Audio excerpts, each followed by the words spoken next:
Hola, buenas tardes. Mi nombre es Lisette Álvaro Reyes. Soy estudiante de la Facultad de Estudios Superiores Iztacalda, del grupo 1365, y hoy les voy a hablar sobre la enfermedad de Addison, la cual también es conocida como insuficiencia suprarrenal.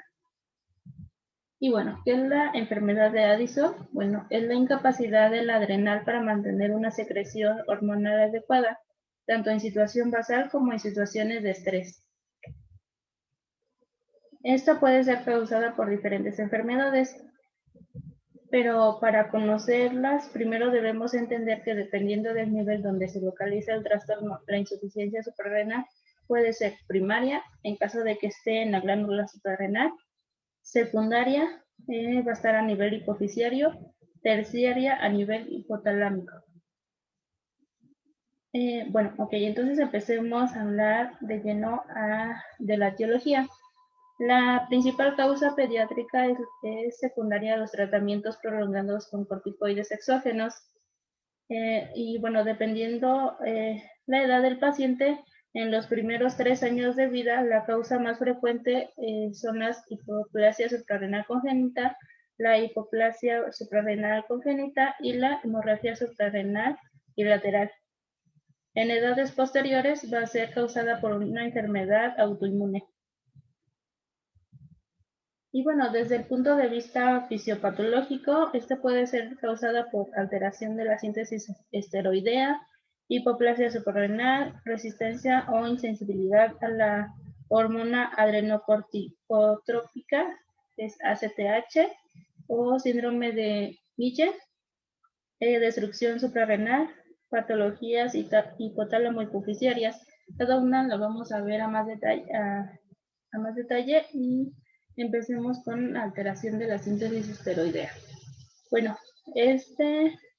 la insuficiencia suprarrenal va a ser causada por hipoplasia suprarrenal congénita, que es causada a su vez por el déficit de 21-hidroxilasa.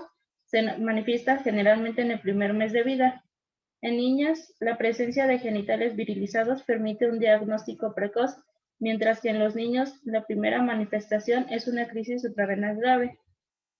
Mientras que en el síndrome de Smith-Lemony-Optes son mutaciones en el gen que codifica para el 7-alfa reductasa, que es el responsable del paso final en la biosíntesis del colesterol. Aquí se va a presentar microcefalia con retraso mental, alteraciones cardíacas, desarrollo genital incompleto y sindactilia. Para la hipoplasia suprarrenal, pues van a ser formas graves con insuficiencia completa y muy precoz. Se puede manifestar en las primeras horas al nacimiento, mientras que en la resistencia a la ACTH o síndrome de Miller va a ser un déficit hereditario. En el 40% de los pacientes se debe a mutaciones a nivel del receptor 2 de la melanocortina. Para la destrucción suprarrenal va a estar mediado por 4 principales factores. Primero es el síndrome de Waterhouse-Friderichsen, que bueno, es una destrucción aguda suprarrenal bilateral por una infección grave. Y ejemplo de ello pues va a ser la sepsis con púrpura fulminante meningocócica.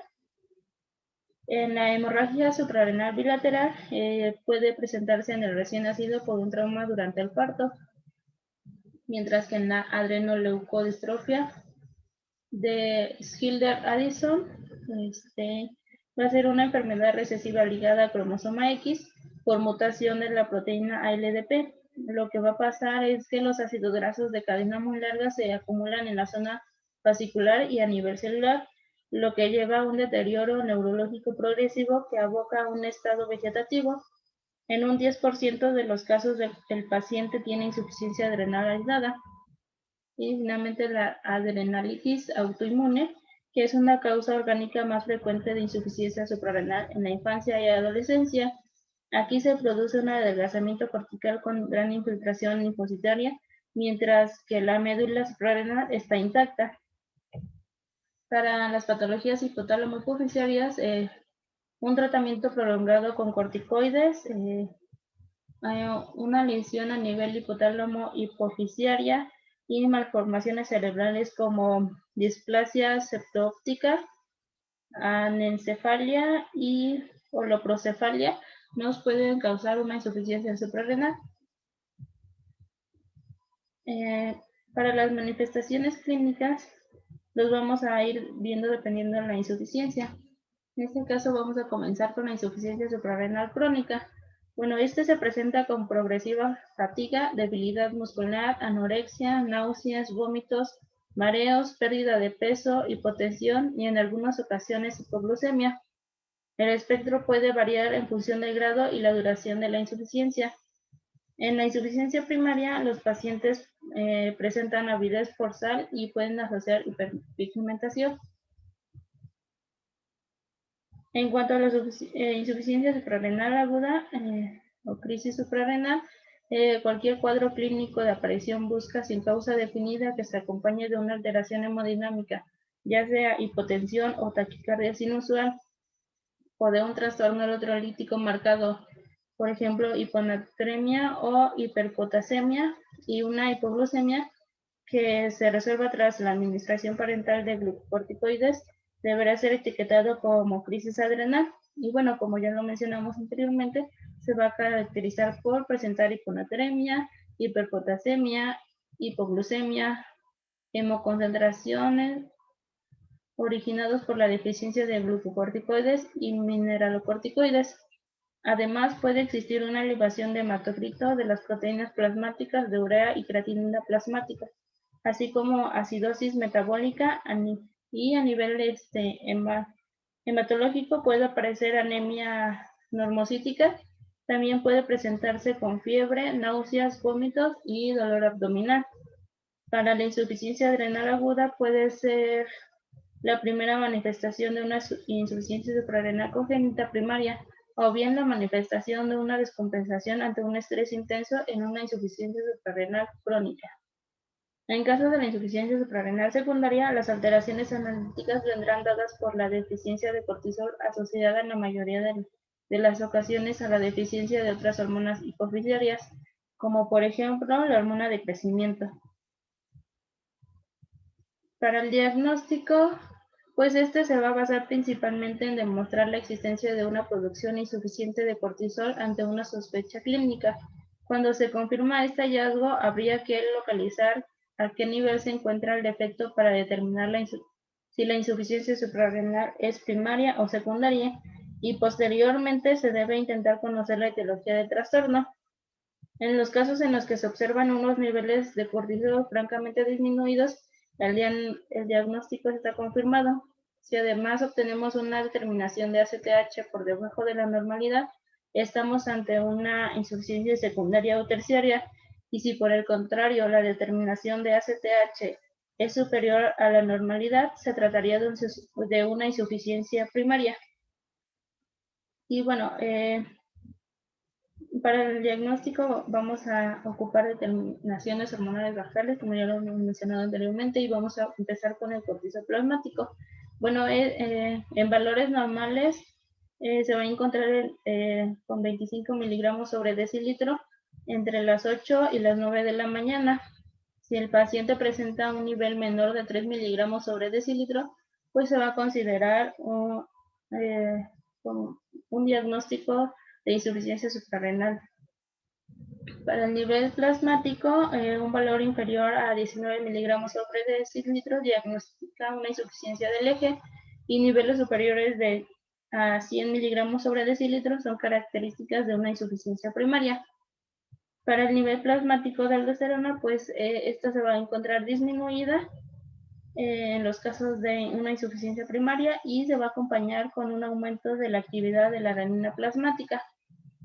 También se van a ocupar test. El primero es el test de estimación con ACTH.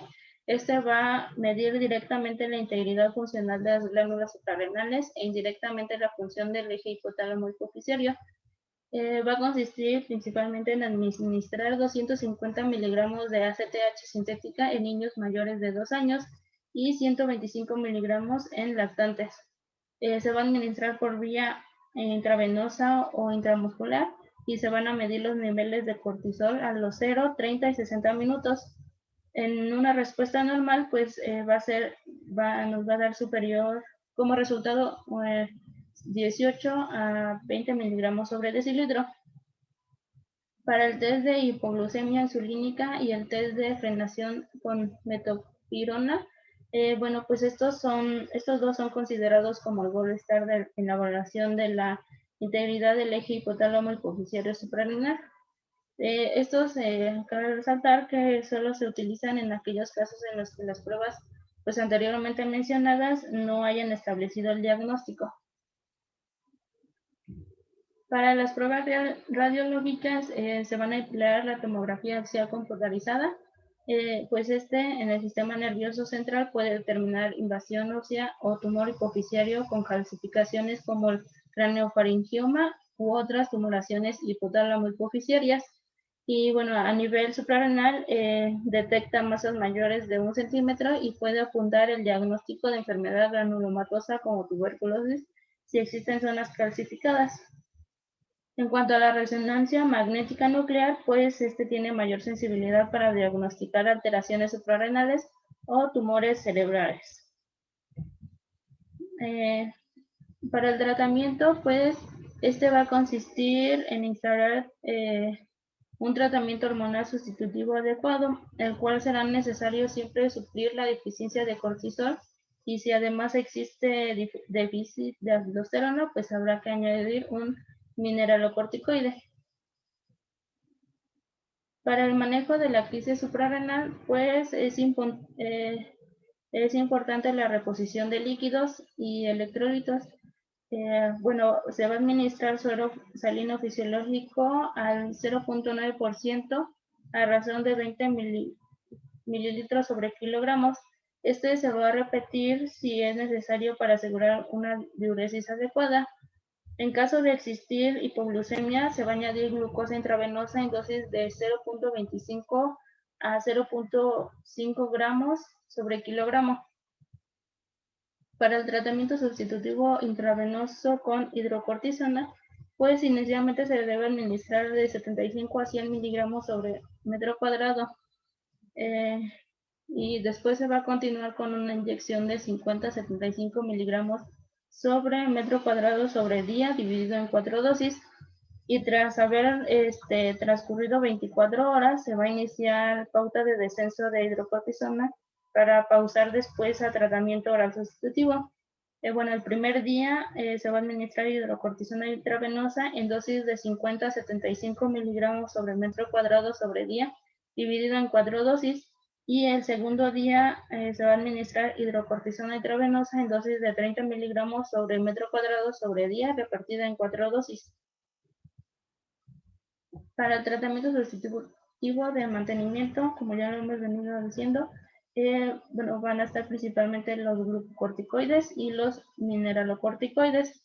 Dentro de los glucocorticoides, la hidrocortisona es el compuesto farmacológico de elección para sustituir al cortisol.